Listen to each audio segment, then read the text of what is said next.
سأل سائل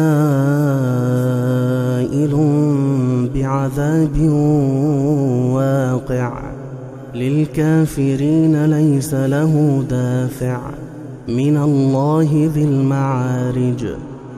تعرج الملائكة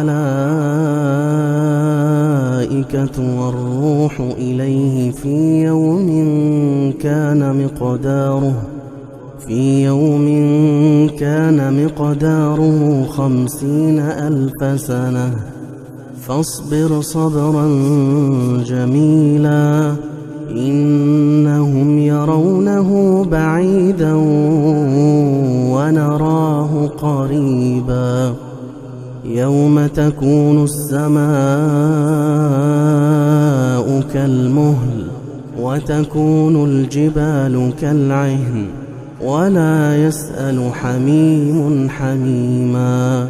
يبصرونهم يود المجرم لو يفتدي من عذاب يومئذ ببنيه وصاحبته وأخيه وفصيلته التي تؤويه ومن في الأرض جميعا ثم ينجيه.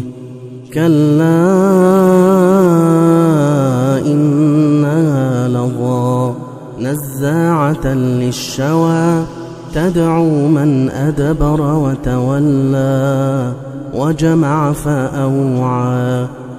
إن الإنسان خلق هلوعا إذا مسه الشر جزوعا وإذا مسه الخير منوعا إلا المصلين الذين هم على صلاتهم دائمون والذين في أموالهم حق معلوم للسائل والمحروم والذين يصدقون بيوم الدين والذين هم من عذاب ربهم مشفقون. إن عذاب ربهم غير مأمون. والذين هم لفروجهم حافظون إلا على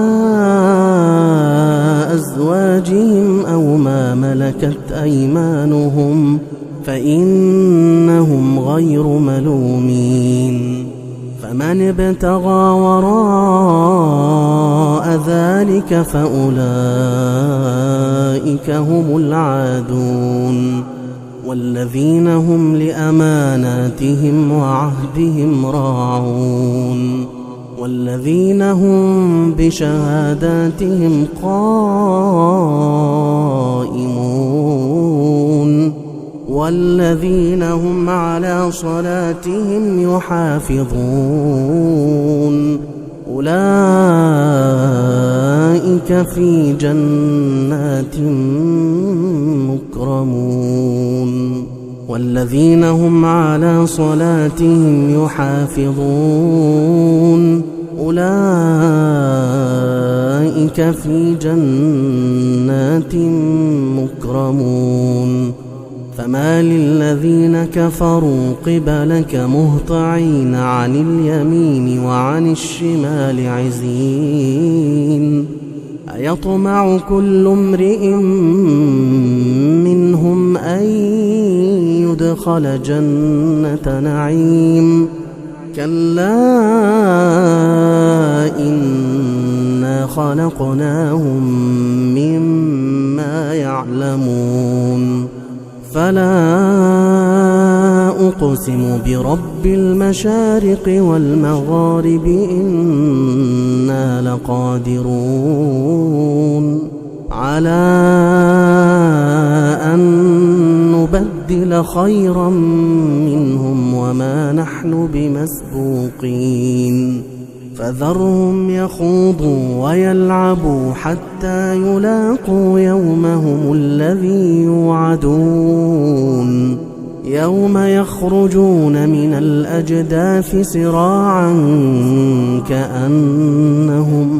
كأنهم إلى نصب يوفضون خاشعة أبصارهم ترهقهم ذلة ذلك اليوم الذي كانوا يوعدون